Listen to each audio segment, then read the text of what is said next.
અહેમદાબાદ મિત્ર ન્યૂઝમાં આપનું સ્વાગત છે।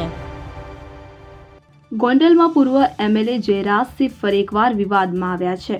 તેમના બંગલા પર પિતા પુત્રને માર માર્યો હોવાના આરોપ વચ્ચે હવે પુત્રનો મૃતદેહ રાજકોટથી મળી આવતા પિતાએ આક્ષેપ કર્યા હતા। મૃતકના પિતાએ મીડિયા સમક્ષ જણાવ્યું કે મેં જે અગાઉ કીધું હતું તે થયું છે। મારા દીકરા સાથે શું થયું શું નહીં તેની મને ખબર નથી। મારી સાથે જે બનાવ બન્યો ત્યારથી હું એક જ વાત કહી રહ્યો છું, અમને ન્યાય જોઈએ છે। હું 30 વર્ષથી ગોંડલમાં રહું છું, પણ આવું પ્રથમ વખત બન્યું છે। મારા દીકરાની હત્યા થઈ હોય તેવી મને શંકા છે કે જે પણ હોય અમને બસ ન્યાય જોઈએ છે। રાજકુમાર જાટની લાશ મળવાને મામલે રાજકોટ ગ્રામ્ય પોલીસે સત્તાવાર નિવેદન આપ્યું છે। તેમણે કહ્યું કે પોલીસ દ્વારા ગુમ થનાર રાજકુમાર જાટના સોશિયલ મીડિયા એકાઉન્ટ અને સીસીટીવી બાબતે તપાસ હાથ ધરવામાં આવી હતી। રાજકોટ રૂરલ પોલીસે સીસીટીવી જાહેર કર્યા છે। 2 માર્ચ 2025 પિતા પુત્ર રાત્રે માથાકૂટ કરતા દેખાયા હતા। 3 માર્ચે રાત્રિના 2 વાગ્યાની આસપાસ પુત્ર ઘરેથી નીકળી ગયો હતો।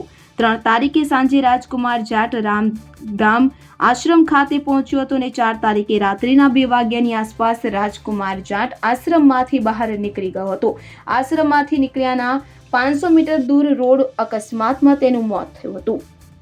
4 માર્ચે રાત્રિના 3 વાગ્યા આસપાસ કુવાડવા રોડ પોલીસ સ્ટેશન વિસ્તારમાં રોડ અકસ્માતમાં તેનું મોત થયું હતું। 9 માર્ચે રાજકુમાર જાટની પરિવારજનોએ મૃતદેહની ઓળખ કરી હતી અને પીએમ પ્રક્રિયા પૂર્ણ થયા બાદ પરિવારજનોએ मृतदेह स्वीकार्यो હતો।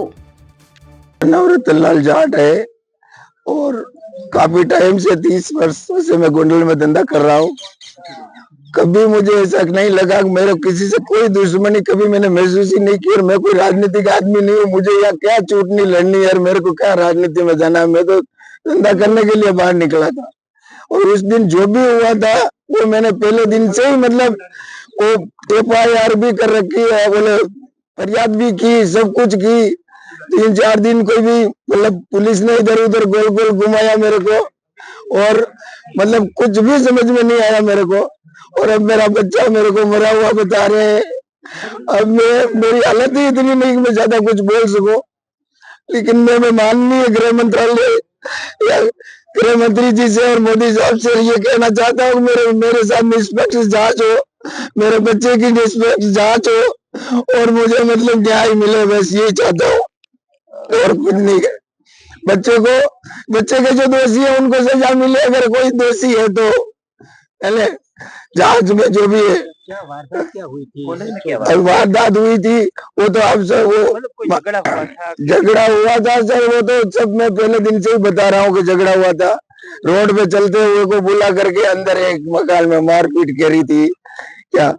तो मेरा बच्चा हो सकता है कि वो डिप्रेशन में आ गया और रात को उसी हिसाब से निकल गया वो बाहर क्या। वो मेरे को उसकी जांच करनी है, पता करना है कि आखिर मेरे बच्चे के साथ क्या हुआ। कौन से घर में मारा गया था? वो घर तो उन्हीं का था सर, भूतपूर्व धारासभ्य जयराज सिंह जी का। बाकी मैं कोई मेरा उनसे कोई लेना देना नहीं है, न मेरे को कोई ऐसी कोई पॉलिटिकल लड़ाई लड़नी है कि उनसे मैं कोई द्वंद्वी हूँ। मैं तो बाहर का ही हूँ, बाहर से है और बाहर ही जाने वाला हूँ। फोरेंसिक रिपोर्ट हुई हाँ, फोरेंसिक और एफएसएल रिपोर्ट में जो आएगा उसके आधार पर उसकी निष्पक्ष जांच हो जाए बस।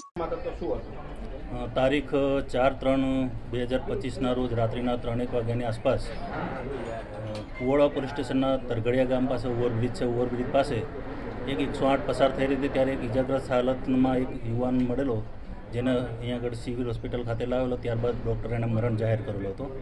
ત્યારબાદ યુવકની ઓળખાણ થયેલ ન હતી, એટલે યુવકની ઓળખની શોધખોળ ચાલુ હતી।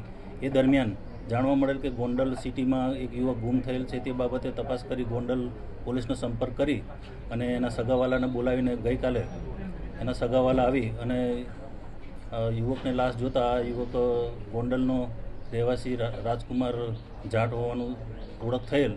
ત્યારબાદ એના બનેવી છે અર્જુન ચૌધરી જાટ, તેઓની ફરિયાદ લીધેલી અને ફરિયાદ દાખલ કરીને આગળની તપાસ આગળ ચાલુ છે। પરંતુ તપાસ દરમિયાન થોડું વિગતે જાણવા મળેલ છે કે જે યુવક છે એ તરઘડિયા બ્રિજ પાસે જ આવેલ રામધામ આશ્રમ છે। એ આશ્રમમાં તારીખ 3 તારીખે જે સાંજના 6-1 વાગે જેવો એ આશ્રમમાં આવે છે અને 4 તારીખે મતલબ મોડી રાત્રે સવારે 2 વાગ્યાની આસપાસ અરસામાં એ આશ્રમમાંથી બહાર નીકળેલાનું જણાય છે અને એ બહાર નીકળ્યા પછી તો બાજુમાં થોડાક ડિસ્ટન્સમાં કંઈ અકસ્માતથી ઈજાગ્રસ્ત થયો એવું હાલ જાણવા મળેલ છે। नहीं वो बात अभी तक वो तपास का विषय है। अभी हमारे पास अभी ये आया, अभी तो अकस्मात फरियाद दाखिल करके तपास चालू किया है। आगे जो भी तपास में निकलेगा वो तपास में किया जाएगा। और उसको पहले भी पीएम हुआ था, लेकिन उसके बाद अभी फॉरेंसिक पीएम भी करवाया गया है। डीएनए जांच भी, और डीएनए जांच के लिए भी हमने नमूने ले लिए। डीएनए जांच क्यों सर की गई उसकी नौबत? क्योंकि उनके पिताजी कब सुबह कंफ्यूज थे कि मेरा लड़का है कि नहीं, लेकिन बाद में उन्हें खुद देख के बताया कि वो मेरा ही लड़का है, लेकिन फिर भी संतुष्टि के लिए लिए गए। અહેમદાબાદ મિત્ર ન્યૂઝની યુટ્યુબ ચેનલને સબસ્ક્રાઇબ કરો અને બેલ આઇકોન જરૂરથી દબાવો, જેથી દરેક મહત્ત્વના વિડીયોની નોટિફિકેશન તમને મળતી રહે।